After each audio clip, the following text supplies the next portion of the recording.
మన ప్రభువును ప్రియరక్షకుడైన ప్రభు అయిన యేసుక్రీస్తు వారి శ్రేష్టమైన నామంలో నా హృదయపూర్వకమైన ప్రేమ వందనాలు తెలియజేస్తున్నాను. గడిచిన దినం ఈ దిన ఆరాధన కొరకు నేను సిద్ధపడుతున్నప్పుడు ఓ శక్తివంతమైన వర్తమానం ప్రభు ఇచ్చారు.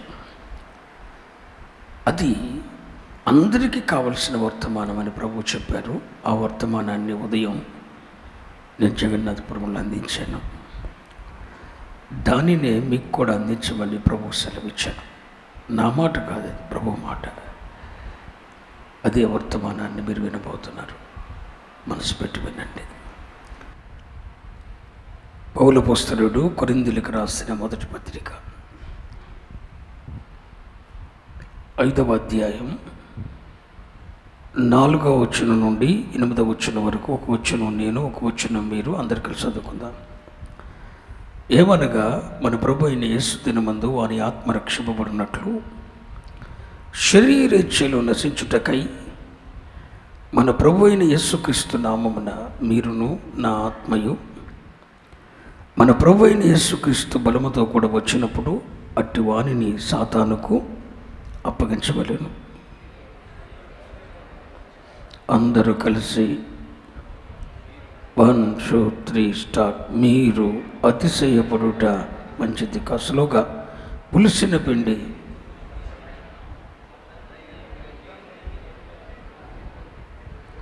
మీరు పులిపిండి లేనివారు కనుక క్రొత్త ముద్ద ఊటకై ఆ పాతదైన పులిపిండిని తీసి పారవేయుడి.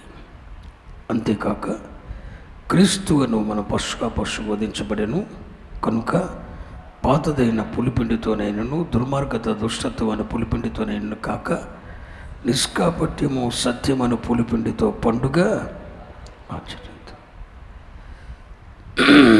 ఈ చిన్న మాట నా వెనుక చెప్పండి. వాని ఆత్మ రక్షింపబడినట్లు, కొంచెం బిగ్గరగా చెప్పండి. వాని శరీరేచ్ఛలు నశించుటకై అట్టి వానిని సాతానుకు అప్పగింపవలెను. వాట్?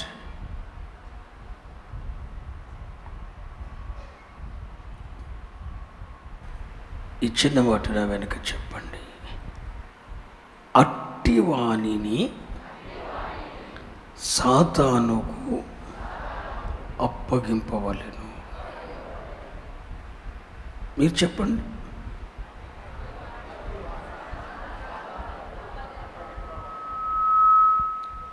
ఎందుకు?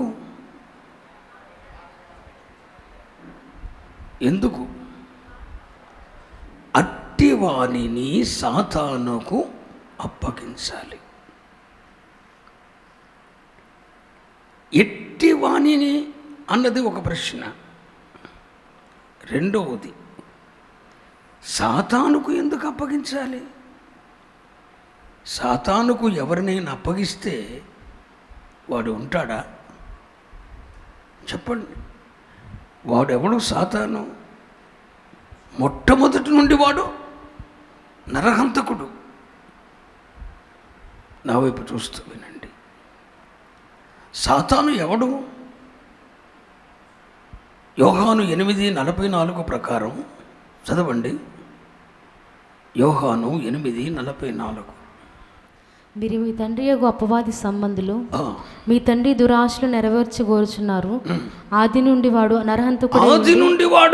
నరహంతకుడై ఉండి సత్యమందు నిలిచిన వాడు కాదు. వానియందు సత్యమే లేదు. వాడు అబద్ధమాడుచున్నప్పుడు తన స్వభావము అనుసరించే మాట్లాడును. వాడెవడు? అపవాది మొదటి నుండి చెప్పాలి. ఉదాహరణ చెప్తున్నా. ఈయన్నే తీసుకుని వెళ్ళి సాతానుకు అప్పచెప్పావు. దేవుడు ఊరుకుంటాడా? సాతాను ఊరుకుంటాడా? సాతాను ఎవడు? యోహాను 8:44 ప్రకారం నరహంతకుడు. దొంగ. యోహాను 10:10 చెప్తాడు, వాడు దొంగ, హత్య చేస్తాడట, నాశనం చేస్తాడట. ఆ మాట కూడా చదవండి. యోహాను 10. దొంగ దోచుకొనుటకును, దొంగతనమును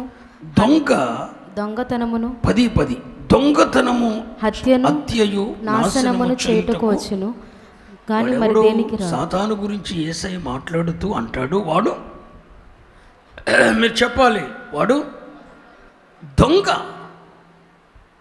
మన దగ్గర ఉన్నదంతా వాడు ఏం చేస్తాడు? దొంగిలిస్తాడు. వాడేం చేస్తాడు? దొంగిలించిన తర్వాత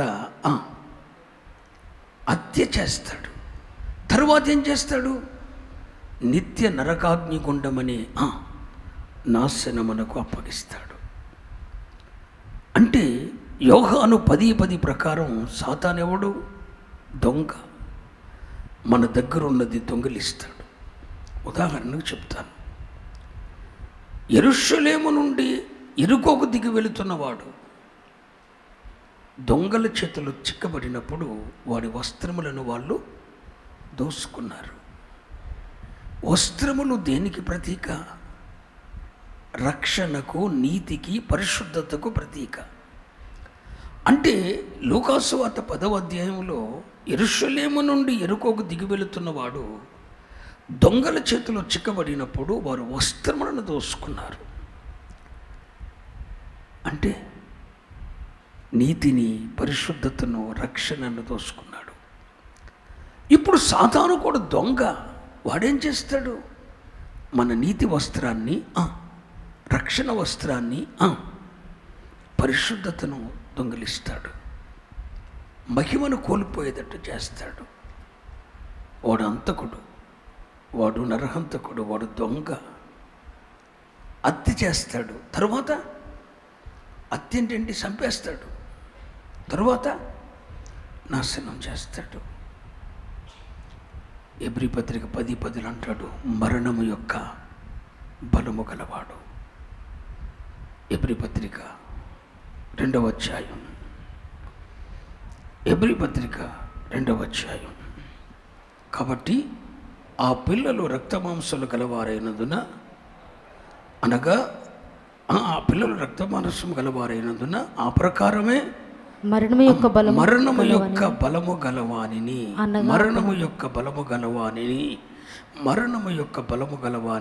అనగా అపవాదెవడు? మీరు చెప్పాలి, తెలుసుకోవాలి. వాడు మరణము యొక్క సంపడం తప్ప బ్రతికించటం వాడికి, వాడే మరణము. వాడు జీవం ఎవరు? ప్రభువైన యేసుక్రీస్తు. వాడి పని ఏంటి? మరణం. మరి ప్రభు అంటాడు, అట్టి వాణిని సాతాను చేతికి అప్పగించాలి. మరి అప్పగిస్తే సాతానేమో అంతకుడు, నరహంతకుడు. వాడు దొంగ, దోచుకుంటాడు, హత్య చేస్తాడు, చంపేస్తాడు, నిత్య నరకాగ్నిగుండమైన నరకానికి తీసుకుపోతాడు. వాడు చేతులు పడినవాడు ఎవడు తప్పించుకోలేడు. వాడు మరణము యొక్క బలము గలవాడు. ఎట్టంటోడు చేతికి అట్టోని అటు చెప్పమంటున్నాడు. అట్టి వాణిని అప్పగించమని అంటున్నాడు. ఆడు ఎట్టివాడు? కొరింథీ పత్రిక, 1 కొరింథీ పత్రిక 4వ అధ్యాయంలోకి వద్దాం. మళ్ళా ఆ వచనం చదవండి. మరలా 5వ వచనం. వాని ఆత్మ రక్షింపబడినట్లు శరీరేచ్ఛలు నశించుటకై మన ప్రభు అయిన యేసుక్రీస్తు నామమున మీరును నా ఆత్మయు మన ప్రభు అయిన యేసుక్రీస్తు బలముతో కూడా వచ్చినప్పుడు అట్టి వాణిని సాతానుకు అట్టివాణ్ణి ఎట్టివాడు? ఈ అధ్యాయంలో నా వైపు చూస్తూ వినండి. జారత్వము చేసిన వాడు ఒకడున్నాడు. ఎవడు వాడు? కొరింథు సంఘములో జారత్వము చేసిన వాడు ఒకడున్నాడు. హలో, కొరింథు సంఘములో జారత్వము చేసిన వాడు ఒకడున్నాడు. జారత్వము అంటే పెండ్లి కాక మునిపే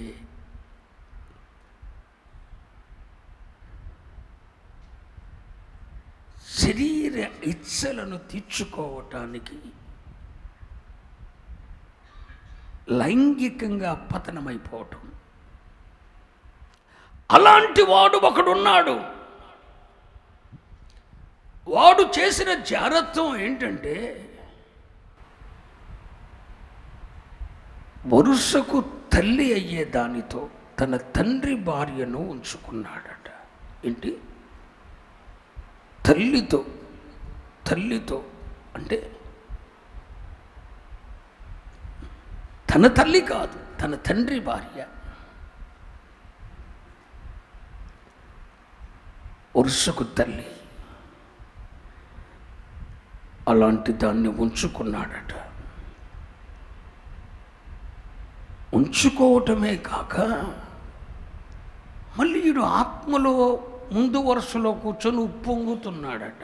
ఏంటి? ఆత్మలో ఉప్పొంగుతున్నాడట.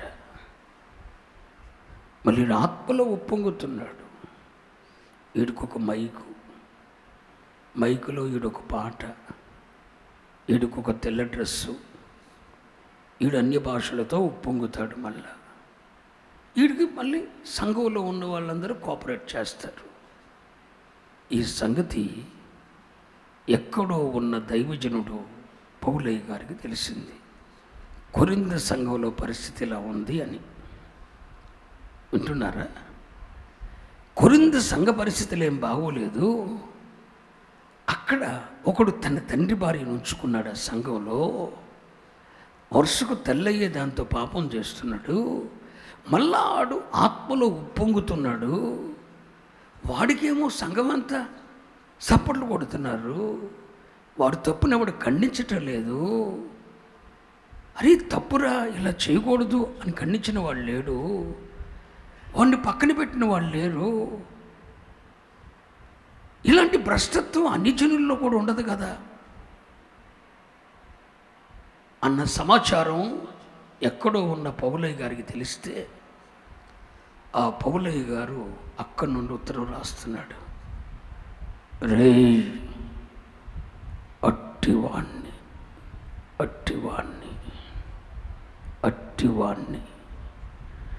రెండవ వచనంలో అంటాడు, మొదట వెలివేయండి అన్నాడు. ఏమన్నాడు? వెలివేయండి అన్నాడు.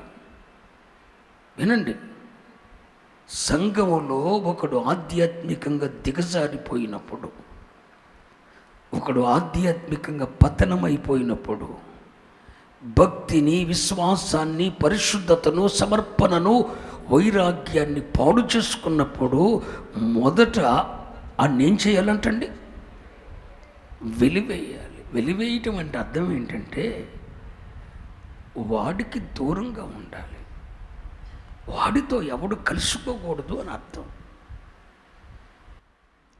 వాడిని పక్కన పెట్టాలి, పరిచర్యకు వాడుకోకూడదు, సాపులు వేయకూడదు, వాడిని పక్కన పెట్టాలి.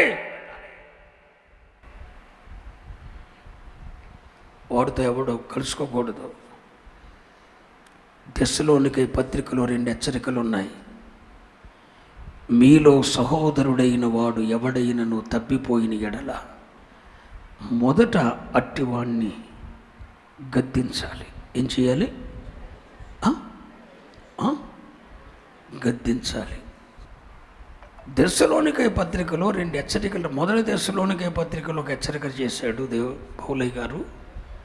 రెండవ తెస్సలోనికై పత్రికలో ఒక హెచ్చరిక చేశాడు.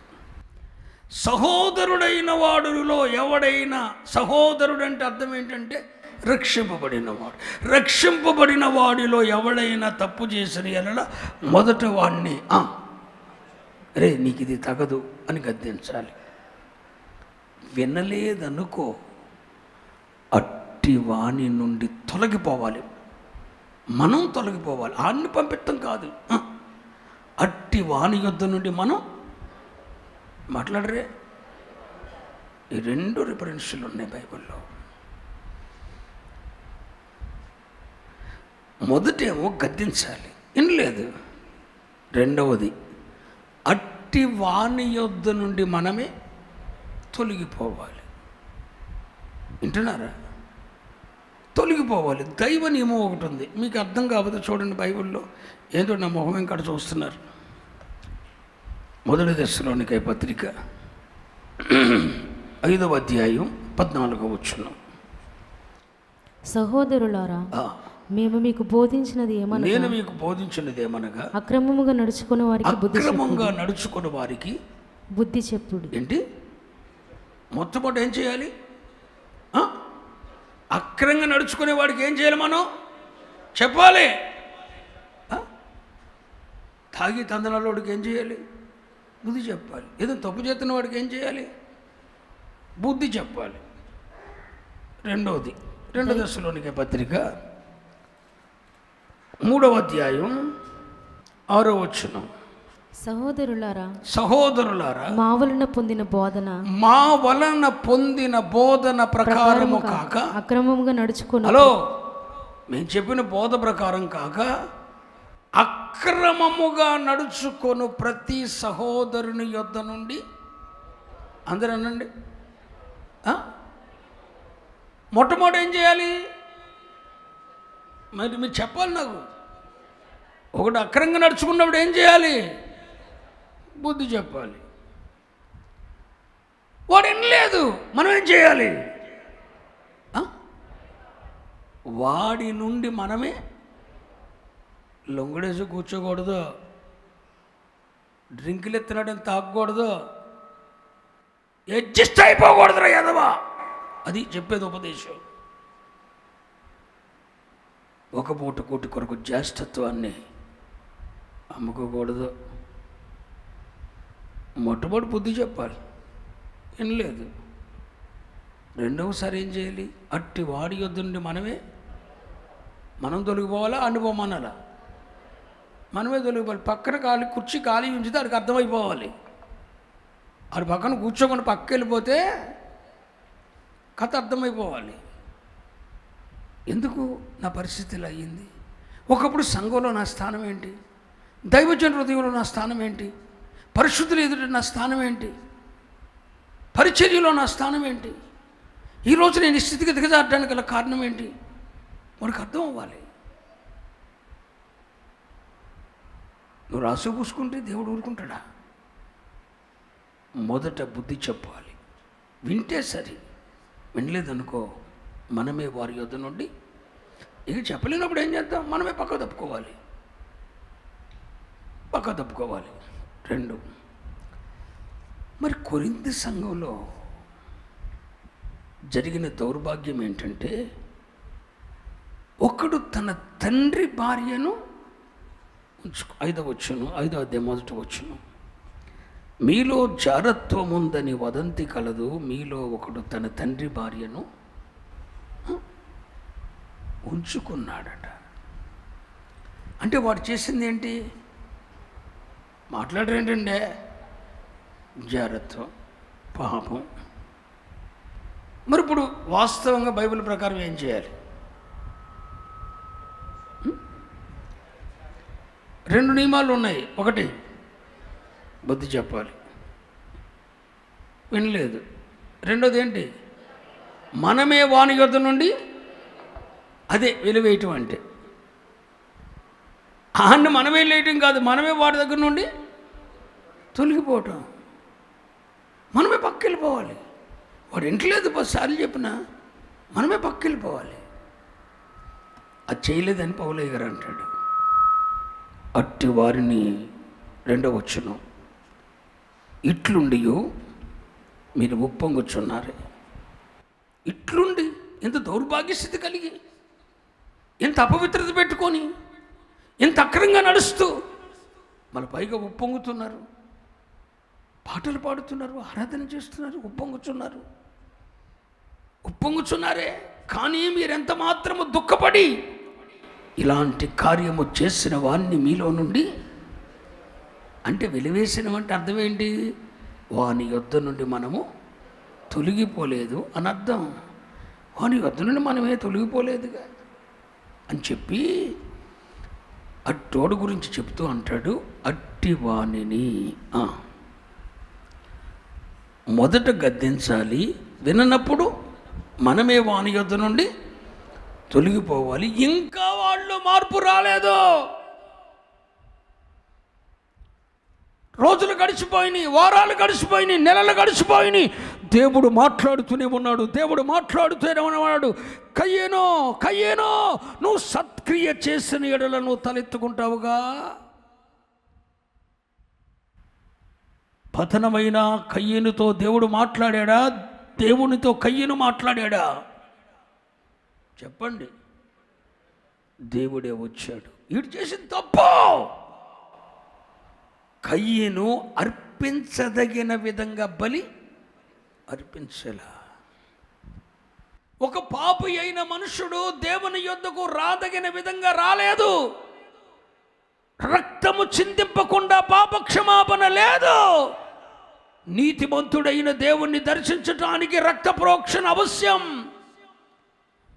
హేబేలేమో రక్తమును, పవిత్రమైన గొర్రె పిల్ల రక్తమును చేత పట్టుకొని దేవుని కృపాసనము సమీపిస్తే, మనోడేమో కానుక పట్టుకొని నేను నీతిమంతున్నా, నేనేం తప్పు చేయలా, నేనేం పాపం చేయలా అని మనోడేమో కానుక పట్టుకొని వచ్చి దేవుని సందర్శించాడు. తప్పు చేశాడు. దేవుడు కయ్యేను అర్పణను త్రోసిపుచ్చాడు. అప్పుడు కయ్యేను మొహం చిన్నబెచ్చుకున్నాడు. అప్పుడు దేవుడు అంటాడు, కయ్యేను, హేబేలు వలె నీవు కూడా సత్క్రియ చేస్తే, మంచి పని చేస్తే, ఆ పాపాన్ని విడిచిపెడితే, ఆ దౌర్భాగ్యమైన నడవడి విడిచిపెడితే, ఆ దుష్టత్వలను బయటకు వస్తే, నీవు కూడా హేబేలు వలె తలెత్తుకుంటావు. రా, నీకు ఒక ఛాన్స్ ఇస్తున్నా. ఆ జారత్వం నుండి బయటకు రా, అపవిత్రత నుండి బయటకు రా, కామకత్వం నుండి బయటకు రా, వ్యభిచార పాపం నుండి బయటకు రా, అక్రమ సంపాదన నుండి బయటకు రా. నువ్వు తలెత్తుకో, సత్క్రియ చేయి అని దేవుడు కయ్యేనుతో మాట్లాడిన కయ్యేను వినలేదు, బలర్పించలేదు, దేశదిమ్మరైపోయాడు. ఎంత దౌర్భాగ్యమైన జారత్వం ఉంటే ఆ జారత్వంలోనే రోజులు గడిచిపోయినాయి, నెలలు గడిచిపోయినాయి, సంవత్సరాలు గడిచిపోతున్నాయి. దేవుడు మాట్లాడుతూనే ఉన్నాడు, సత్క్రియ చేయరా బాబు, సత్క్రియ చేయరా, ఆ పాపాన్ని విడిచిపెట్టరా, తలెత్తుకుంటావు, ఆ పాపాన్ని విడిచిపెట్టరా, తలెత్తుకుంటావు, ఆ పాపాన్ని విడిచిపెట్టరా, నిన్ను ఆశీర్వదిస్తాను, ఆ పాపాన్ని విడిచిపెట్టు, నేను నిన్ను దీవిస్తాను, మరలాని ఇస్తాను, నీకు ఇస్తానని దేవుడు నెలలు తరబడి, వారాలు తరబడి, రోజులు తరబడి మాట్లాడుతూనే ఉన్నాడు. వీడు వినలేదు. అప్పుడు ఏం చేయమన్నాడు? అట్టి వాణిని తీసుకొని వెళ్ళి, చెప్పండి అందరేనండి, ఇక ఉపదేశానికి లొంగనోండి దేనికి అప్పు చెప్పాలి? వినండి, ఉపదేశానికి లొంగనోండి దేవునికి అప్పు చెప్పాలి. కూర్చోరా, నువ్వు జడుచుకుంటున్నావుగా, నీళ్ళు కూర్చో. ఈడు జడుచుకుంటున్నాడు, ఈయన్ని సైతానికి అప్పు చెప్పేదాన్ని ఆడిపోయి వాడిది.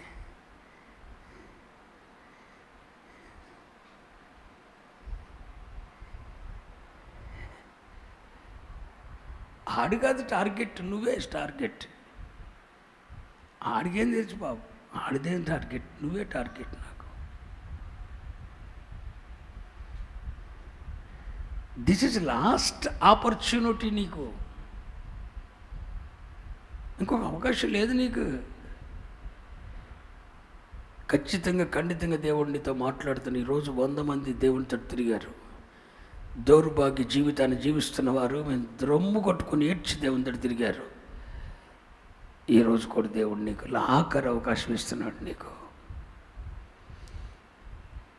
ఈ 50 రోజుల్లో నీలో ఒక దైవిక మార్పు రాకపోతే నీకు బ్రతుకు లేదురా అని చెప్తున్నా, డైరెక్ట్గా చెప్తున్నా.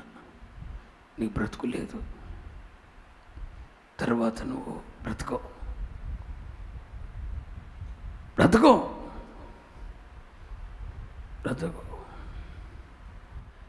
ఉపదేశానికి లొంగని వాడిని, దేవుడు ఎన్నిసార్లు మాట్లాడిన వినని వాడిని,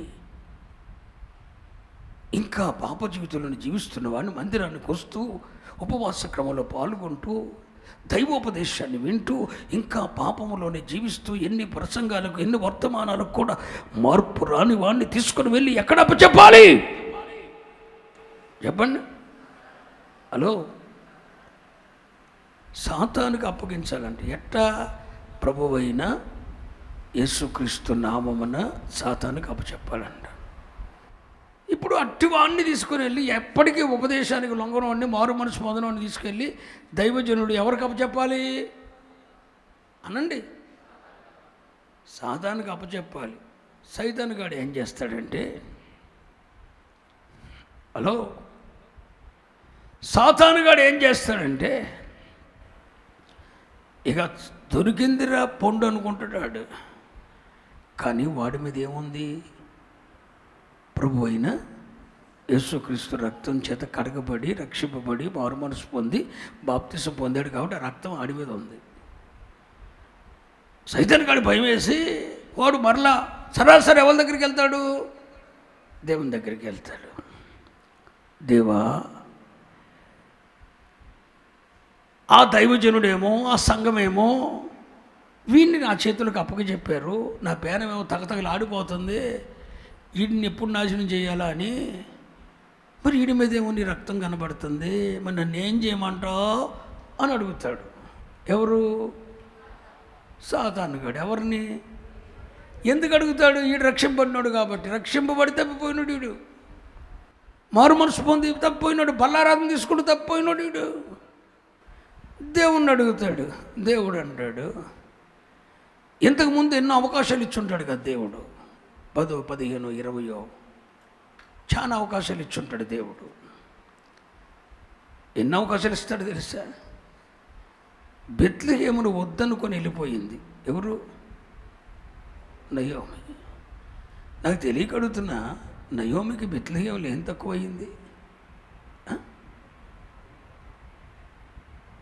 నయోమికి బెత్లెహేములో ఏం తక్కువయింది? నయోమే చెబుతుంది, నేను బెత్లెహేము నుండి వెళ్ళేటప్పుడు సమృద్ధి గలదాననై వెళ్ళి తిని అంటాడు. అంటే బెత్లెహేము నుండి బయటికి వెళ్ళేటప్పుడు ఎలా వెళ్ళింది? సమృద్ధి నుండి. మరి బెత్లెహేములో సమృద్ధి ఉంటే, బెత్లెహేములో సమృద్ధి ఉండగానే నువ్వు బెత్లెహేమును విడిచిపెట్టాల్సిన పని ఏంటి? మోయాబు మీద నీకు మోజు. కరువు వచ్చిందని కాదు, మోయాబు మీద నీకున్న మోజు. ఎప్పుడు సమయం వస్తుందా? ఐగుప్తుకు వెళ్ళిపోదామని చూశారు ఇశ్రాయేలు ప్రజలు. ఎప్పుడు సమయం వస్తుందా? మోయాబుకి వెళ్దామని చూసింది నయోమి. బెత్లెహేము నుండి వెళ్ళేటప్పుడు వట్టి చేతులతో వెళ్ళలేదు నయోమి, సమృద్ధి కలదై వెళ్ళింది. బెత్లెహేములో ఏం తక్కువయింది? బెత్లెహేములో సమృద్ధి ఉంది, సమృద్ధి ఉంది, సమృద్ధి ఉంది. కరువు వచ్చిన మాట నిజమే, కానీ ఆ కరువు ఎఫెక్ట్ ఏమో జీవితంలో లేదు. చిన్నపాటి సమస్య రాగానే మరి ఆమె చెప్తుందిగా, నేను సమృద్ధి కలదాన్నే వెళ్ళి తిని అని. మరి సమృద్ధి ఉండగానే ఎందుకు వెళ్ళింది? వెళ్ళిపోయింది. అక్కడికి వెళ్ళిన కొద్ది కాలం టప్ భర్త ఎగిరిపోయాడు. అమ్మో అని బుద్ధి రావాలిగా. సమస్య వచ్చి పడింది, భర్తను పోగొట్టుకుంది, బుద్ధి రావాలిగా. రాలా. భర్త చనిపోయిన తర్వాత కూడా ఇంకా 10 సంవత్సరాలు ఎక్కడుంది? మోయాబులోనే ఉంది. పైగా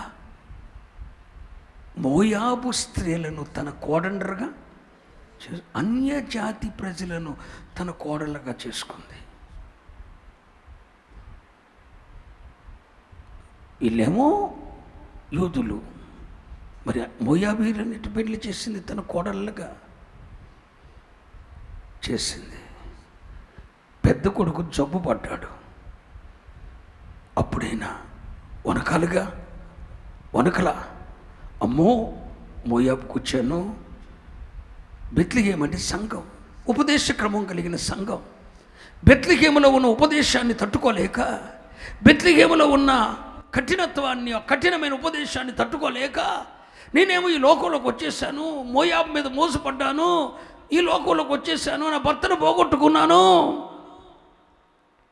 నా బిడ్డ జబ్బు పడ్డాడు, నేనేమో అన్య స్త్రీలను నా కొడుకులకి పెళ్లి చేశాను, నా కొడుకు జబ్బు పడ్డాడు, ఏంటి పరిస్థితి అని ఆలోచించలేదుగా. ఈలో పెద్ద కొడుకు చచ్చిపోయాడు, అయినా బుద్ధి రాల. రెండో కొడుకు చచ్చిపోయాడు, బుద్ధి రాలా. నాకు తెలియగలుగుతున్నా, ఏం ఉట్టు కట్టుకొని ఊగులాడుతావు నువ్వు? కొడుకుల జీవితాలు పాడైపోయిన తర్వాత, బిడ్డల జీవితాలు సర్వనాశనం అయిపోయిన తర్వాత ఉట్టు కట్టుకొని ఊగులాడేది ఏంటరా బాబు? ఇది నీ మారు మనసు, అది ఇది నీ పశ్చాత్తాపం, ఇది నీలో దైవిక నియమం. ఏది? ఇద్దరు కొడుకుల జీవితాలు పాడైపోయినవి. పెద్ద కొడుకు చనిపోయాడు, చిన్న కొడుకు చనిపోయాడు. 10 సంవత్సరాలకు తర్వాత అన్ని పోగొట్టుకుంది. సమృద్ధి కలదై వెళ్ళింది. మోయాబులోకి వెళ్ళిన తర్వాత, పాపంలోకి వెళ్ళిన తర్వాత టోటల్ మొత్తం కోల్పోయింది. దానికి కారణం ఏంటి? పాపం. పాపము కలుగు చేసే తీవ్రమైన నష్టం ఎవడంచనాలకు అందవు చెప్తున్నాను. నువ్వు పాపంలో ఉండి ఎంజాయ్ చేస్తున్నాను నువ్వు అనుకుంటావు, పాపంలో ఉండి నువ్వు సంతోషిస్తున్నాను అనుకుంటావు, కానీ నువ్వు పాపంలో కోల్పోతున్నావు అన్న సంగతి నీకు అర్థం కాదు. ఆరోగ్యాన్ని కోల్పోతావు, ఐశ్వర్యం కోల్పోతావు, దేవునితో సత్సంబంధం కోల్పోతావు, బిడ్డల జీవితాలు సర్వనాశనం అయిపోతాయి. అయినా నీ కానవో టోటలీ కోల్పోయింది. బుద్ధి తెచ్చుకుని వెనక్కి తిరిగి మొదలెట్టింది. అంతా అయిపోయిన తర్వాత వెనక్కొచ్చి, నేను సమృద్ధి కలదాన్ని వెళ్ళాను, యెహోవా నన్ను రిక్తురాలిగా దేవుడు చేశాడా, నా పాపం చేశాడు అంటలేదు. చూసావు, ఇక్కడ కూడా దేవుడు నన్ను రిక్తురాలిగా రాజేశాడు అంటుంది. నా పాపము యొక్క తీవ్రత నా మీద పడిందని అనలేదు.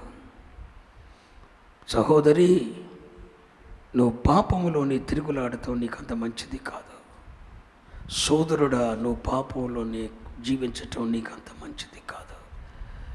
ఓ దైవజనుడు అంటాడు, పొందితే మారు మనసు పొందు, లేకపోతే సావు. చచ్చిపోవడం కన్నా మారు మనసు పొందలేకపోతే చచ్చిపోవడమే మంచిది. పొందితే మారు మనసు పొంద, లేదు చచ్చిపో. నీతిగా బతకలేనప్పుడు బతకడం అనవసరం అన్నాడు దైవజనుడు. మా దైవజనుడు ఇలాగే చెప్పాడు మాకు, నీలో మార్పు రాకపోతే చచ్చిపో, బ్రతకడం వేస్ట్ అన్నాడు. ఆ ఒక్క మాట యవ్వన కాలంలో 17వ సంవత్సరంలోనే మేము దేవునికి సమర్పించుకునేటట్టు చేసింది. ఆ ఒక్క మాట సర్వం కోల్పోయింది. 10 సంవత్సరాల తర్వాత రిక్తి స్థితితో తిరిగి వస్తుంది. పాపం ఎంత నష్టాన్ని కలగజేస్తుందో నీకు తెలియదు బిడ్డ.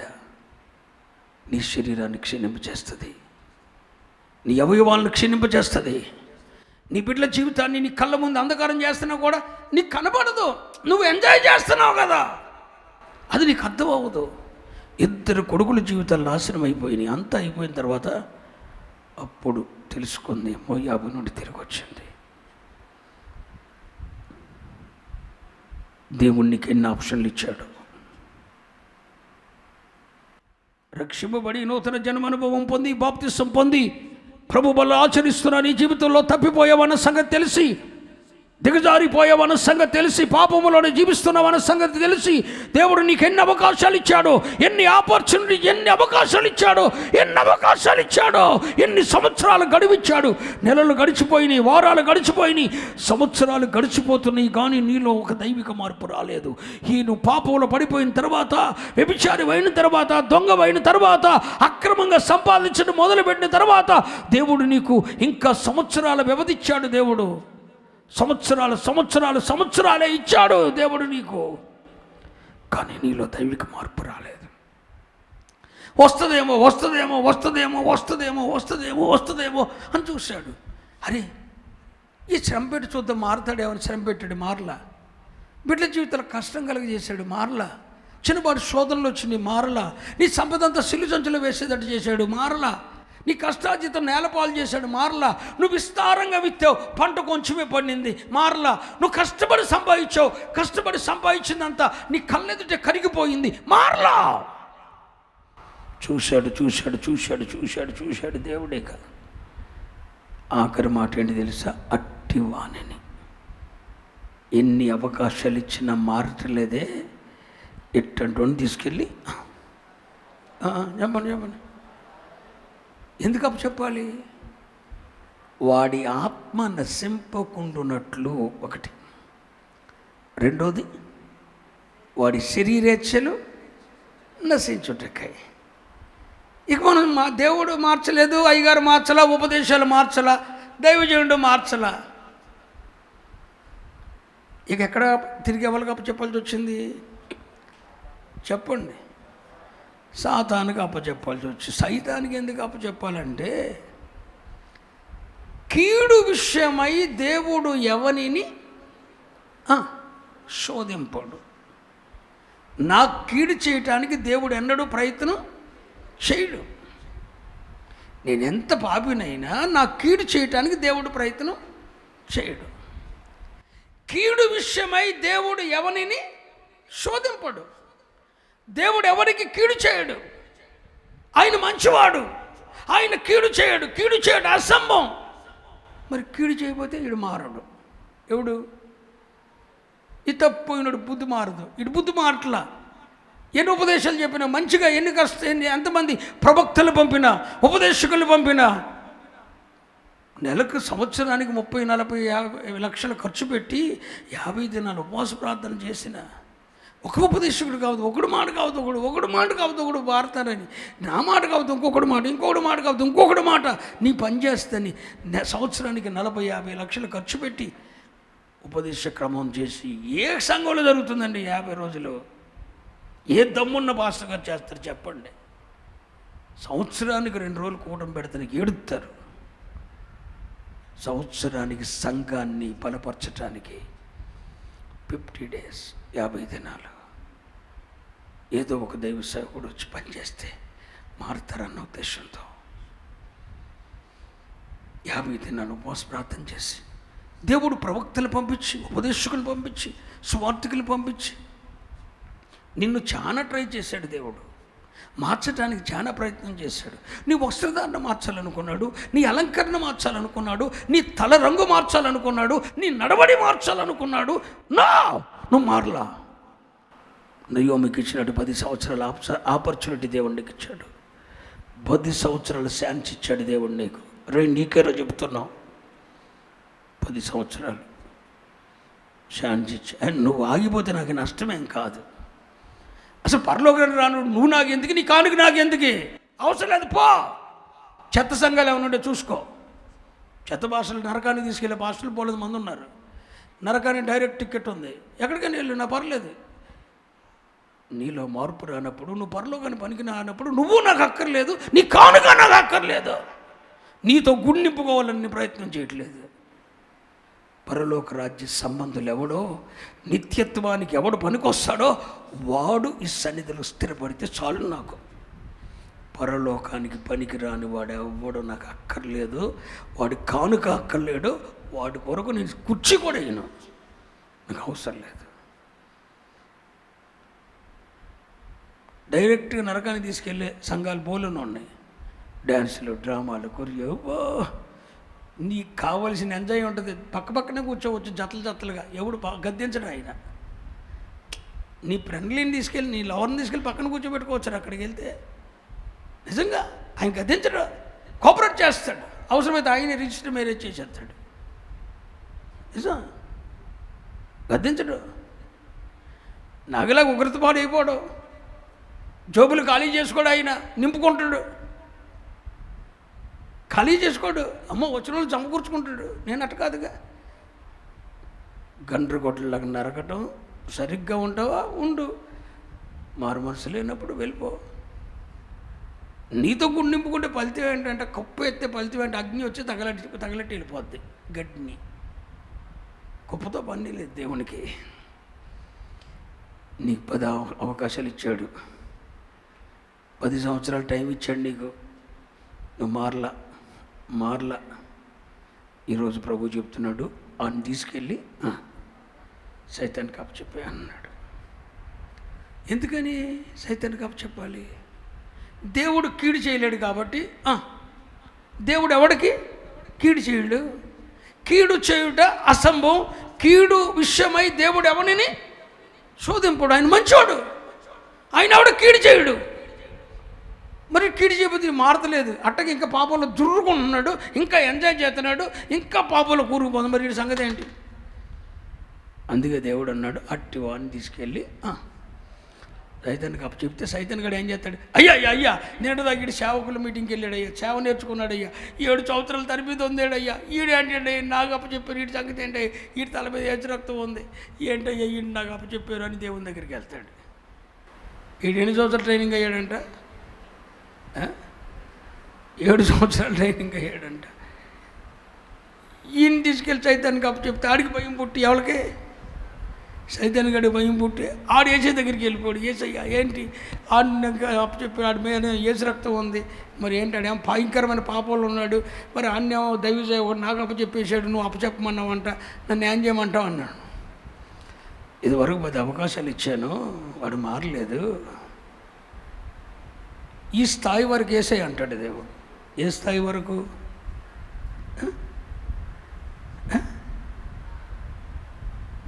నిన్ను ఎట్టయితే నువ్వు పాపినయ్యా, దౌర్భాగ్యున్నయ్యా, 10 అవకాశాలు ఇచ్చిన మారని కిరాతకున్నయ్యా, నీ ఉపదేశానికి లొంగని వాడినయ్యా, నన్ను క్షమించయ్యా అని నీ నోటితో ఎట్ట అనిపించాలో ఆయనకు తెలుసు. అక్కడ వరకు వేసాయి అని చెప్తాడు, అంతే. అవకాశం ఇచ్చేస్తాడు. మరి నువ్వు తర్వాత నన్ను అడగకూడదు అంటాడు. ఎవడు? సైతాన్ గాడు. సరే అడగనులే, మరి నేను నన్ను శోధిస్తున్నప్పుడు మీ అయ్యగారు రాకూడదు అడ్డు అంటాడు. నేను కళ్ళు మూసేత, మీ అయ్యగారు వస్తే నేను చేయలేను అంటాడు. నా దైవ సేవకు నేను కళ్ళు మూస్తా, రానికుండా నేను చేస్తా, మనసు లేకుండా నేను చేస్తా.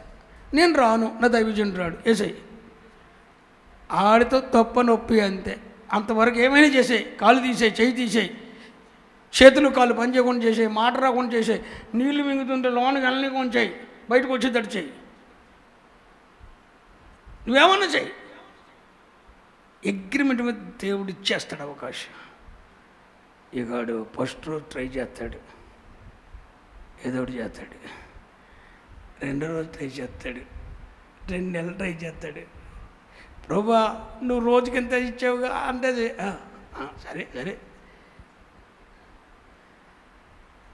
ఎట్టకేలకు ఏదో ఒక రోజున నీ నోటితో పాపిని, దౌర్భాగ్యుణ్ణి, పాడైపోయినోడిని, చెడిపోయినోడినయ్యా, 10 సార్లు నా సేవకుడు చెప్పిన వినలేదయ్యా, ఉపదేశం ద్వారా రోజు మాట్లాడినా నేను లొంగలేదయ్యా, సారీ అయ్యా, క్షమించయ్యా, అయ్యా గొంతులో నీళ్ళు మింగలైపోతున్నానయ్యా, బయటకు వచ్చేస్తున్నాయి అయ్యా, మంచినీళ్ళు అయిపోతున్నాయి, తప్పికేస్తుందయ్యా, నీళ్ళని అడుగుతున్నాయి, నా కూతురు చూస్తాడు వెళ్ళిపోతుందయ్యా, నా కొడుకుటి వెళ్ళిపోతున్నాడయ్యా, నన్ను పట్టించుకుంటలేదయ్యా, నొప్పులని ఏడుస్తున్నా, ఒక ఇంజక్షన్ చేపించలేదయ్యా, అయ్యా పాపినయ్యా.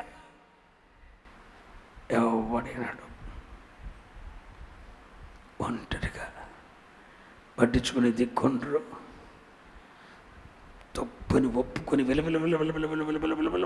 ఆడుకుంటావు. ఆఖరికి దేవుడు సైతాను మొత్తుతున్నప్పుడు, సైతాను నడుపుతున్నప్పుడు కాలు తీస్తాడో, చెయ్యి తీస్తాడో, గుడ్డు తీస్తాడో, కళ్ళు కనపడకుండా చేస్తాడో తెలీదు. నీవు ఎరిగిన దాంట్లో నువ్వే కొట్టుకులాడేది చేస్తాడో తెలీదు. నీ దిశమూల మీద గుడ్డ కప్పేవాళ్ళు లేకుండా చేస్తాడో తెలియదు.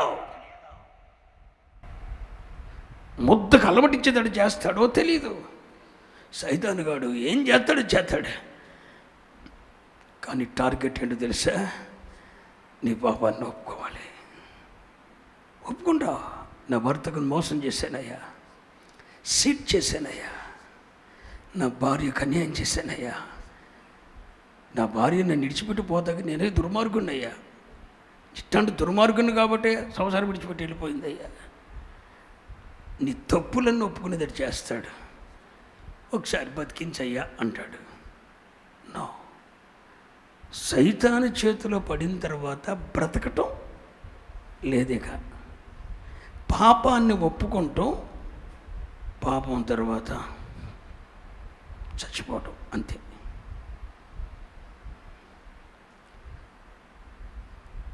కానీ నీ ఆత్మను మాత్రం దేవుడు విడిచిపెట్టాడు. నువ్వు రక్షింపబడ్డావు. హలో, నువ్వు మారుమనసు పొందావు, నువ్వు బాప్తిసం పొందావు, నువ్వు పరిశుద్ధ వలలో చేయబెడుతున్నావు. దేవుడు నిన్ను నరకానికి ఎందుకు వెళ్ళనిస్తాడు? వెళ్ళనీడురా బాబా, వెళ్ళనీడురా. ఏం చేస్తాడు? తాట తీసి నీ తప్పును ఒప్పించి, నీ పాపాలు ఒప్పించి నిన్ను పరలోకానికి నిత్యత్వానికే తీసుకెళ్తాడు తప్ప నరకానికి మాత్రం నిన్ను వెళ్ళనివ్వడు. కానీ నిన్ను నలిపేది ఎక్కడ? సాతాను చేతిలో. నేను ఒక మాట చెప్తున్నా, ఎందుకన్నా కఠినంగా చెప్పాను, కానీ మీకు చెప్పబుద్ధి అవ్వలేదు, చెప్పలేదు. మర్యాదపూర్వకంగా నువ్వు లోబడిపోతే, మర్యాదపూర్వకంగా నువ్వు లొంగిపోతే, దేవుడు నిన్ను మాట్లాడినప్పుడు, దేవుడు నిన్ను గద్దించినప్పుడు సారీ ప్రభువా అని పాదాలు పట్టుకొని బతులాడేసుకుంటే సాతాను చేతులకు నిన్ను అప్పగించడు దేవుడు. సాతాను చేతికి నీవు అప్పగింపబడక మునుపే, ఉపదేశము ద్వారా దేవుడు నిన్ను గద్దించినప్పుడే, నీ కాళ్ళు చేతులు బాగున్నప్పుడే, నీ కనుచూపు బాగున్నప్పుడే, నిన్ను నీ బిడ్డలు పరామర్శిస్తున్నప్పుడే, నిన్ను పలకరించేవారు ఉన్నప్పుడే, నీ స్థితిగతులు బాగున్నప్పుడే, ఉపదేశము ద్వారా దేవుడు నీతో మాట్లాడినప్పుడే, వాక్యము ద్వారా దేవుడు నిన్ను హెచ్చరించినప్పుడే, నువ్వు తిరిగి దేవుని యొద్దకు రాగలిగితే, నీ పాపాన్ని ఒప్పుకోగలిగితే, దేవుడు నిన్ను పాపాన్ని క్షమించటమే కాక భూమి మీద ఆయన సాక్షిగా బ్రతికే అవకాశం ఇస్తాడా? మర్యాదపూర్వకంగా రక్షిస్తే, మర్యాదపూర్వకంగా మారు మనసు పొందితే, ఉపదేశం ద్వారా గద్దించినప్పుడు నీ జీవితాన్ని సరి చేసుకుంటే, పాపాన్ని క్షమించటమే కాక ఆయన సాక్షిగా భూమి మీద బ్రతికే కృపిస్తాడు. 10 సార్లు గద్దించిన ఉపదేశ క్రమానికి లోపడకపోతే నిన్ను అప్పగించేది ఎవడికో తెలుసా? సాతానికి. సాతానికి అప్పగించిన తర్వాత అయినా నర్రేడు చేసిన తర్వాత ఎన్నో పాపాన్ని ఒప్పుకోక తప్పదు, మారు మనసు పొందక తప్పదు. కానీ భూమి మీద బ్రతికే అవకాశం లేదేక. That's the last chance. ఆ పాపాన్ని ఒప్పుకుంటావు, ఆ పెంటలో నీ పెంటలో నువ్వే దొరులుతావు, నేను సమాధి చేసి దిక్కు కూడా ఉంటారో లేదో తెలియదు, దొరులుతావు, అదే పాపంలో దొరులుతావు. నువ్వు చచ్చిన వాళ్ళు కూడా పాస్టర్ గారు వస్తారో లేదో తెలియదు, కానీ చచ్చిపోతావు, పరలోకానికి మాత్రం వెళ్తావు. కానీ పరలోకంలో యేసయ్య ముఖం చూస్తావన్న గ్యారంటీ లేదు నీకు. పరలోకంలో యేసయ్యని కలుసుకుంటావన్న గ్యారంటీ లేదు నీకు. ఆయనతో కూడా భోజనం కూర్చేస్తావన్న గ్యారంటీ లేదు నీకు. ఏదో రక్షింపబడ్డావు అనటానికి ఏదో పరలోకానికి వెళ్ళావు. ఆ మూల కూర్చున్నాడు, రోడ్డు మీద కూర్చున్నాడు, కానీ ఆ మాట వినబడొచ్చావు, కానీ నేను కనపడను. నిత్య మహిమలో కూడా అంతే. పరలోకానికి వెళ్ళాను, యేసయ్య ఎక్కడ ఏమో కనపడలేదయ్యా, ఎట్లుంటాడో తెలియదు. పరలోకంలో కూడా దిక్కుమాలిన స్థితిలో, దరిద్ర స్థితిలో, ఎక్కడో ఎక్కడో ఎక్కడో కొన్ని వేల మైళ్ళు దూరం ఉంటుంది కదండి ఆ పట్టణం. ఆ పట్టణంలో కూడా ఎక్కడో లాస్ట్ వరుసలో నీ ముఖం చూసేవాడు కూడా ఎవడు ఉండవు, నిన్ను పట్టించుకునేవాడు ఉండవు. ఆయనతో కూడా కూర్చున్న 24 పెద్దలకు దక్కిన బాధ్యత నీకెందుకు దక్కుద్దిరా ఆ చివరి ఉన్నోడికి?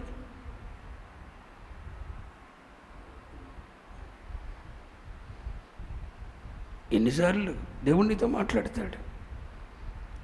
పెళ్లి చేసేటప్పుడు కనపడలా కట్నం లేదని, కట్నం కొరకు ఈరోజు కోళ్ళని ఎదిస్తావా? మనవరాల్ని ఎదిస్తావా? వారి సంవత్సరం బతకొద్దా? కోడలకి కొడుకు మధ్య నువ్వు పెడతావా నీవో? అత్తమామల మధ్య చిచ్చు పెడతావా నీవు? తల్లిదండ్రులకు దూరం చేస్తావా నీ భర్తని? దుర్మార్గురాలా, కని పెంచి పెద్ద చేసిన తల్లిదండ్రులకు దూరం చేస్తావా నీ భర్తని? దుర్మార్గురాలా, దేవుడిని సైతం చేతికి అప్పచెప్పొద్దు.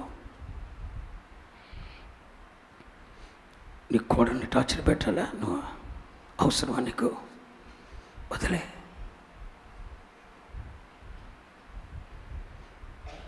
ఏం చేస్తున్నావు నువ్వు? ఎగురుతావు, భాషలు మాట్లాడుతావు, గంతులు వేస్తావు, ట్రస్ చేస్తావు. నువ్వు చేసేదేంటి? భక్తి ఏంటి?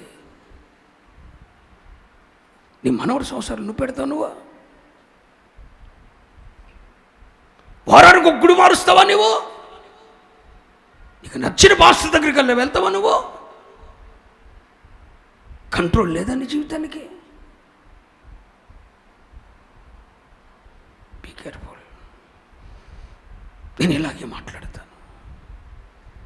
నీ నుండి రాబడి నాకు అవసరం లేదు. నీలో దేవుని సారూప్యమే నాకు కావాలి. నా టార్గెట్ నువ్వు మారాలి. నా టార్గెట్ నువ్వు నిత్య మహిమలోకి రావాలి. నా టార్గెట్ నిన్ను ప్రభుతో కూడా కూర్చుండి పెట్టాలి. నా టార్గెట్ నిత్య మహిమలో యేసయ్యతో నిన్ను కలపాలి. అది నా టార్గెట్. కాబట్టి నేను కఠినంగానే మాట్లాడతాను. కఠినంగా మాట్లాడుతున్నాను కానీ ప్రేమ లేని వాడిని మాత్రం కాను. నా బోధ కఠినం, నేను కఠినం కాదు. ఇంకెప్పుడు మారుతావు నీ తలరంగు? ఏంట కృత్రిమం ఏంటి? నిన్ను ఎవడు చూడాలి? ఎవడు చూడాలన్నా రంగేస్తున్నావు నువ్వు తలకి? ఈ వయసులో రంగు నీకు అవసరమా? ఎవడు చూడాలి నిన్ను? ఎందుకు చూడాలి? నీ హృదయంలో ఏదో పాపపు వాంఛ లేకుండా నేను రంగేస్తున్నావా నువ్వు? ఎవరిని ఆకర్షిస్తానికి? ఏ మనుషుని వైపు నువ్వు ఆకర్షించడానికి అవసరం అంటావా? ఆ కృత్రిమం వెండి బంగారంలో అలంకరించుకోవద్దన్న దేవుని ఉపదేశాన్ని ఎక్కడ పెట్టావు నువ్వు? వింటలేదా? నీ చెవులకు ఎక్కదలేదా? అత్తున్నంత కాలం కంచులో మెతుకు పెడతాక నీకు రాలేదు. దేవుణ్ణి లెక్కడగడా, దేవుణ్ణి లెక్కడగడా. నీ భర్తను నీ తల్లిదండ్రులకు దూరం చేయాలని చూసావు, దేవుణ్ణి నూరుకుంటాడా? అత్తమామల కంచులో పట్టిడన్నం పెట్టలేదు, దేవుడు ఊరుకుంటాడా? వాక్యం తెలిసిన వ్యక్తివేనా నీవు? ఒకవేళ నువ్వు రాకపోతే లక్షల మంది వస్తారండి. ఇది పరలోక గవిని. హలో, ఇది దొంగల గుహ కాదు. నా మందిరము సమస్త జనులకు. ఇది ప్రార్థనా మందిరము కానీ దొంగల గుహ కాదు. ఇది ప్రార్థనా మందిరం. ఇది దేవుని ఇల్లు. ఇది పరలోకపు గవిని. పరలోకానికి వెళ్ళాలనుకున్న వాడికి ఇదే గుమ్మం. ఈ గుమ్మానికి వస్తాడా? నువ్వు పోతే పో, నాకు అవసరం లేదా? నువ్వు అవసరం లేదు, నీ కానుక అవసరం లేదా? నీలో ఒక దైవిక మార్పు రావాలి. నేను అడుగుతున్నా, యేసయ్యని నమ్ముకున్న తర్వాత యేసయ్యకి ఇష్టమైనట్టు బ్రతకనప్పుడు ఇక ఎందుకు ఆ జీవితం? యేసయ్యను నువ్వు నమ్ముకున్నది ఎందుకు? సిట్ చేయటానిక, మోసం చేయటానిక? లోకంలో మోసం చేసింది చాలదని, మనుషులను మోసం చేసింది చాలదని యేసయ్యను కూడా మోసం చేస్తావా నువ్వు? యేసయ్యను నమ్ముకున్నది ఎందుకు? యేసయ్యలా బ్రతకటానికి కాదా? సోదరులారా, నన్ను క్షమించండి. అమ్మ, తల్లులారా, సహోదరిలారా, నన్ను క్షమించండి. కఠినంగా మాట్లాడుతున్నానని అనుకోవద్దు. ఒకవేళ నేను ఈ కఠినంగా మాట్లాడపోతే, అదే పాపంలో నువ్వు నివసిస్తుంటే, ఏదో ఒక రోజున దేవుడు నిన్ను సైతానికి అప్పగిస్తే ఇక నీకు విడుదల లేదు. ఒకవేళ దేవుడు కోపగించుకొని సైతానికి అప్పగిస్తే నీకు విడుదల లేదు. ఇక అక్కడే చనిపోతావు. మరి అక్కడ నిన్ను అప్పగించకూడదన్న వేదన నా గుండెల్లో ఉంది. కాబట్టి సాతానుకు నిన్ను అప్పగించకూడదు సోదరుడా. సాతానుకు నిన్ను అప్పగించకూడదు సోదరి. దైవజనుడుగా మీ కాళ్ళు పట్టుకొని బ్రతికిలాడుతున్నాను. మిమ్మల్ని సాతానికి అప్పగించకూడదు, సాతానికి అప్పగించబడకూడదు. మీరు సాతానికి అప్పగించబడితే మీకు విడుదల లేదు, ఇక బ్రతకరు. ఒకవేళ మీరు నశించిపోవాలనుకుంటే ఈ కఠినమైన బోధ నేను చేయను. సోదరుడా, దేవుడు నిన్ను ప్రేమిస్తున్నాడు. సహోదరి, దేవుడు నిన్ను ప్రేమిస్తున్నాడు. నువ్వు ఆ వ్యభిచార పాపాలు ఉంటూ నా దేవుని ఇష్టం కాదు. ఆ దొంగగా, అంతకుడిగా, నీచకుడిగా, అపవాదిగా, దౌర్భాగ్య జీవితాన్ని జీవిస్తూ ఉండటం దేవునికి ఇష్టం లేదు. ఒకసారి నేను డిమార్ట్కి వెళ్ళాను. అక్కడ ఉన్నటువంటి ఒక సెక్యూరిటీ మ్యాన్ నన్ను నా ఆ ట్రాలీని బయట తీసుకొని వచ్చి కాళ్ళకి దండం పెట్టుకున్నాను. అన్నాడు, అయ్యా నాది సెటిల్మెంట్ బ్యాచ్ అయ్యా, నాది రౌడీ షీటర్ అయ్యా, నేను 4-5 నేసేసా. మీ బోధిని మారినోడినయ్యా, మీ బోధిని మారానయ్యా. మానేశాను, సెటిల్మెంట్ చేయటం మానేశాను, రౌడీజం మానేశానయ్యా. సెక్యూరిటీ మ్యాన్గా చేసుకొని వచ్చిన 10,000తో బతుకుతున్నానయ్యా. మీ బోధ నన్ను జీవితంలో పరివర్తన తెచ్చి చాలు చాలు నీతిగా బ్రతుకుతున్నాను. సంతోషంగా ఉందయ్యా. ఈ సన్నిధికి వచ్చిన వారెవరూ కూడా సాతాను చేతికి అప్పగించబడకూడదు. నా ప్రగాఢమైన వాంఛ, ఒకవేళ నిన్ను సాతాను చేతికి అప్పచెప్తే మారతలేదని, మార్పు చెందతలేదని, నీలో దైవిక మార్పు రావట్లేదని, ఇంకా అక్రమంలోనే, ఇంకా పాపంలోనే ఉన్నావని సాతాను చేతికి అప్పచెప్తే ఏ యాక్సిడెంట్లో పోతావో, ఎక్కడ నీ కాళ్ళు చేతులు ఇరిగిపోతాయో, ఎవడు నిన్ను పట్టించుకుంటాడో, అసలు నేను చూపించేవాడు ఉంటాడో లేడో, అసలు నీ భార్య నిన్ను పరామర్శిస్తుందో లేదో ఎవడికి తెలుసండి. నీ పిల్లలు మంచినీళ్ళని అరుస్తుంటే గుక్కి నీళ్ళు ఇస్తారో లేదో, అసలు ఏమెట్టుండదు. ఆ దుస్థితికి నువ్వు రాకూడదంటే ఈరోజే మారు మనసు పొందు. విడిచిపెట్టండి, పాపాన్ని విడిచిపెట్టండి. మీ కొరకు పోటుపడే కృప దేవుడిచ్చాడు. ఇంకా ఆరోగ్యం క్షీణించిన నా పిల్లలు మారాలని ఒక్క పూట ఉపవాసం ఉండగలిగిన, కడుపు కట్టుకోగలిగిన కృపను దేవుడు ఇచ్చాడు నాకు. మరలా 50 దినాల వరకు నేను ఉంటానో లేదో నాకు తెలియదు. ఒకవేళ కడుపు కట్టుకోగలనో లేదో నాకు తెలియదు. ఎంత ఆరోగ్యం క్షీణించినా ఒక పూట కడుపు కట్టుకొని నా బిడ్డల కొరకు ఏడవటానికి కృపించాడు. దేవుడు నాకు అప్పగించిన ఆత్మలు నశించకూడదని కోరుకుంటున్నాను. సాతాను కబంధాస్తాల్లోనికి అప్పగించబడకూడదని కోరుకుంటున్నాను. 7 సంవత్సరాల తరబేదు చేయబడ్డ నీవు ఆకస్మికంగా సావకూడదని కోరుకుంటున్నాను. సాతాను చేతిలో సావకూడదని, నలిగిపోకూడదని కోరుకుంటున్నాను. ఈరోజే నేడే రక్షణ దినం. దేవుని కొరకు సమర్పించుకోరాదు. లోకాన్ని వద్దనుకోరాదు. ఆయనకు అప్పగించుకొని చూడరాదు. అన్యాయం చేస్తాడా? ఎప్పుడైనా ఎవరికైనా అన్యాయం చేశాడు ఆయన ఎందుకు వచ్చిన కొడుకు చెప్పులు లేకుండా వస్తే, ఆడు చెప్పులు లేకుండా దిక్కులేనోడై వస్తాడని తెలిసిన తండ్రి చెప్పులు కూడా రెడీ చేసిన ప్రేమ నా యేసు ప్రేమ. నా కొడుకు తిరిగి వస్తాడని తండ్రికి తెలుసు.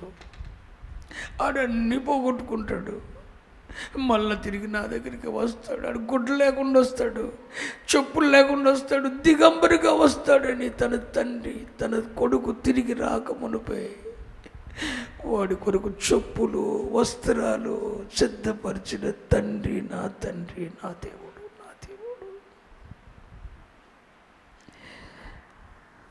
వాడి సైజు, వాళ్ళ కొడుకు సైజు ఆ తండ్రికి తెలుసండి. వాళ్ళ నాన్నకి తెలుసు వాళ్ళ కొడుకు చెప్పుల సైజు ఎంతో. నిన్ను గురించి నీ పరలోక తండ్రికి తెలియదా? ఎంతకాలం ఏడిపిస్తావు బ్రదర్? ఆ తాగుడు తాగుతూ వ్యభిచారంలో దొంగగా, దూషకునిగా, అంతకునిగా, బూతులాడుతూ, అబద్ధాలాడుతూ, అక్రమంగా అవసరమా? ఆ అక్రమ సంపాదన నీకు అవసరమా? దేవుడు ఎవడా? రారాదు కోగిట్లోకి. యేసయ్యా నీ పాదాలు పట్టుకోరాదు. బలిపీఠం ఇంకా బద్దలు కాలేదుగా, నీ కొరకు ఇంకా బలిపీఠం నిలిచే ఉందిగా. ప్రభు వస్తున్నాడు. ప్రభు వచ్చినప్పుడు బలిపీఠం బద్దలైపోతుంది. బద్దలైతే క్షమాపణ లేదు. బలిపీఠం బద్దలైన రోజున కృప దొరకదు. బలిపీఠం బద్దలైతే కృప దొరకదు. ప్రభు వచ్చినప్పుడు ఇక కృప దొరకదు. ప్రభువు రాకమునుపే ఈ బలిపీఠం ఇంకా నిలుచుండగానే బలిపీఠము బద్దలు కాకమునుపే కమ్ బ్యాక్ ద గాడ్. తిరిగిరా, తిరిగిరా, ప్రభు సన్నిధికి రా. తోసివేయడమ్మా, తోసివేయడా. తండ్రి నేను తప్పు చేశాను, నా జీవితాన్ని సరి చేసుకుంటాను. ఇంకెంతకాలం ఏడిపిస్తావు? ఇంకెంతకాలం లోబడనులని వైపు, లోబడనులని పిల్లల వైపు దినమెల్లా చేతులు చాపుతున్నాడు? ఇంకెంతకాలం పరలోక తండ్రిని ఏడిపిస్తావు? ఈ ఉపవాస కొడుకులు నీ కొరకే బ్రదర్, నీ కొరకే తల్లి. రా, నీ ఎడల దేవునికి ఉన్నతమైన ఏర్పాటు ఉంది. నీ భవిష్యత్తును పాడు చేసుకోవద్దు చెప్తున్నాను. నీ తండ్రి కన్నా ఘనమైన భవిష్యత్తు ఉంది. తలంచుకో, లోకం కొరకు తలంచుకొని దేవుని చిత్తాన్ని చేయి. నీ తలను దేవుడు పైకెత్తబోతున్నాడు. అన్యజనుల్లో నిన్ను ఘనపరచబోతున్నాడు. తండ్రి చిత్తానికి అప్పగించుకో. అది అవమానమైన పర్లేదు, శ్రమైనా బాధ లేదు, కష్టమైనా పర్లేదు. పరలోక తండ్రి చిత్తానికి అప్పగించుకొని చూడు. ఇలా ఒక దైవిక మార్పు కలుగుతుంది. ఇది పరలోక గమనండి. ఇది ఆయన రాజ్యం అండి. ఇది ఆయన రాజ్యం. మీరందరూ ఆయన రాజ్య వారసులు కావాలని తండ్రి కోరుకుంటున్నాడు. తిరిగి వస్తారా? మీ లోపాలు ఏంటో ప్రభువుకు తెలుసుగా. మీ లోపాలు ఆయన పాదాల దగ్గర ఒప్పుకుంటారా? ఈరోజే మహిమగల భవిష్యత్తు ఇవ్వటానికి పరలోక తండ్రి చేయి చాపుతున్నాడు.